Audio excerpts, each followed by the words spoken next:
Hello everyone.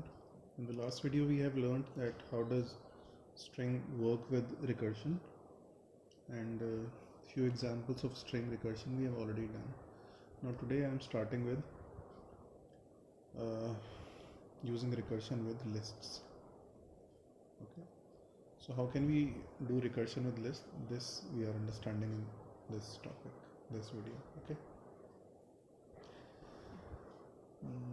As you know, list is a set of values. These values can be of homogeneous type or can be of heterogeneous type as well. So I'm taking an example wherein we are checking whether a list is arranged in ascending order or not. So I'm taking some numbers in a list and checking that the list has numbers arranged in ascending order or not.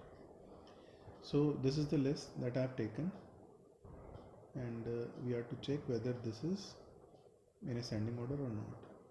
If you see this list is already arranged in ascending order.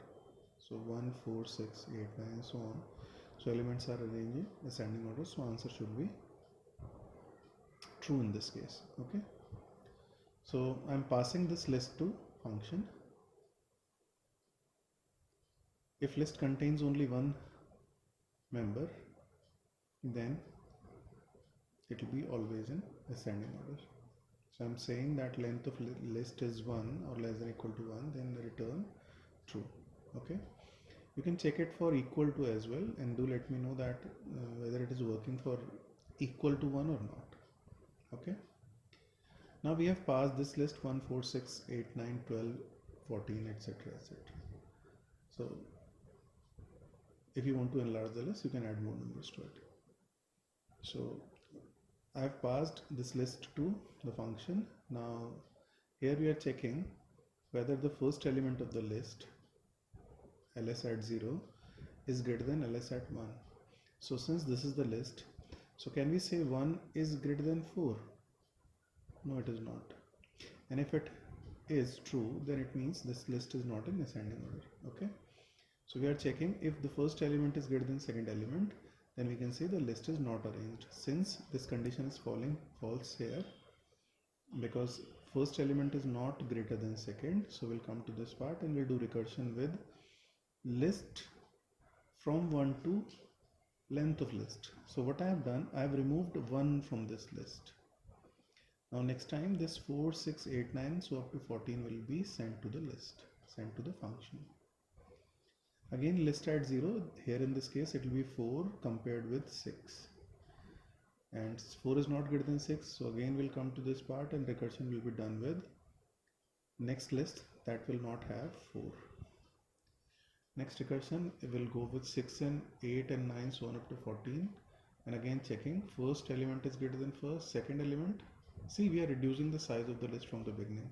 So every time when we are doing recursion, we are removing one element from the list because we are sending the rest part of the list. 6 is not greater than 8, then again recursion will be done without 6. 8 and 9, it is not greater, 8 is not greater than 9, so again it will be removed, this will be removed, this will be removed. Now when 14 will be passed as a single element to the list, the length of list will be equal to 1 and it will return true. So the answer will be true. Now let's take an example. List having 4, 6, 9, 3, 8, 2. Let's check with this list. Pass this list to the function. This function length is not less than equal to 1. So whether ls at 0, list at 0 is greater than element at 1 index. So is it more than 6? Is 4 more than 6? No. So we'll come to this part and 4 will be removed. Now next recursion will be done with 6 and 9. Is 6 more than 9? No. Again recursion will be done and this will be removed from the list. Now we are checking for 9 and 3. Here the condition will be true because ls at 0, that is 9. Is it more than ls at 1? Yes, the condition is true. So it will return false, saying the list is not arranged in ascending order. Is that okay? Now next I am giving some questions that you people have to do. Okay.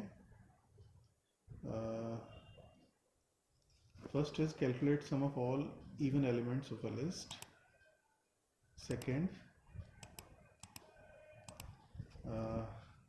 check that the number x exists in the list ls or not. Then return average of all odd numbers available in the list. These three questions you have to do and show me in the, you have to write it in a notebook and show me in the group. Okay, thank you.